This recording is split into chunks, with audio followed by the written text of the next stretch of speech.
for the LDCs, there is some progress that has been made in the SB 56, the Bonn Conference. However, there are very critical issues for the LDCs which there was no progress or very little progress that was made.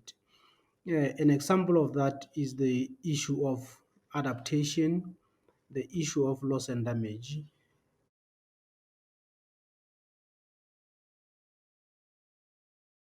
When I say the loss and damage was not given space in the bond session, I meant one, in the IPCC or in the Global Goal on Adaptation workshop, there was no presentation on loss and damage.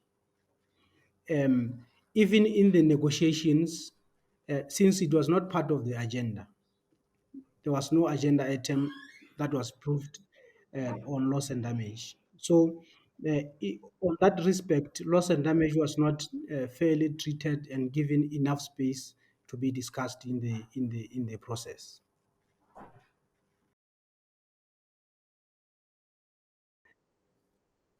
What we hope to see as LDCs on GGA in November in Sharm El-Sheikh COP27 is progress in terms of defining the global goal on adaptation, identifying indicators, and probably defining ways of how to assess progress towards achieving the global goal on adaptation. If we could achieve those, we would have made progress.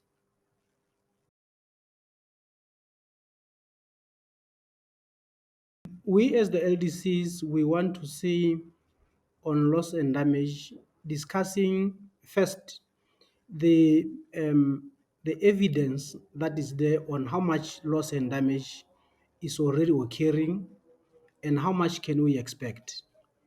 The IPCC in their presentation have shown that there is actually a gap, adaptation gap. What is needed to adapt compared to what is available to support adaptation. There's a gap, a big gap. It's not only a gap, it is widening with time. And now have a bearing on loss and damage. If we cannot adapt, then there is more likelihood of losses and damage. So uh, discussing loss and damage means we have to understand what is how much loss we are already incurring and how much is required to address those loss and damage and the future potential losses and damage that may result to climate change. We need to discuss those issues. And most importantly, setting up a financial mechanism for loss and damage. We don't want loss and damage to be sharing resources with adaptation and mitigation. We need a dedicated financial mechanism to address loss and damage.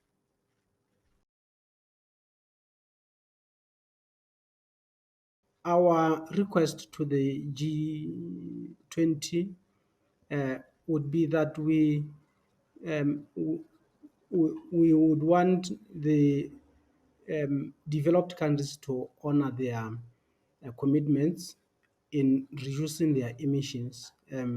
Science says we emissions need to peak by 2025, but by the look of things, the synthesis of the submitted nationally determined contributions, that doesn't seem to be possible. Uh, we would want to call upon our developed countries to honor their commitments and reduce emissions. By so doing, we will be reducing the need for further adaptation in the next future and maybe also reducing the losses, the potential losses and damage that least developed countries are experiencing. We also want to um, invite our colleagues, developed countries, to enhance their financial support on adaptation and loss and damage. This is very important for least developed countries to be able to address their challenges they are facing regarding climate change.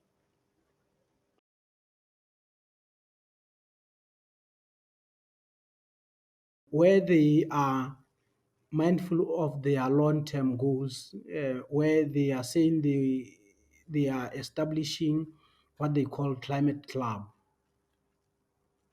So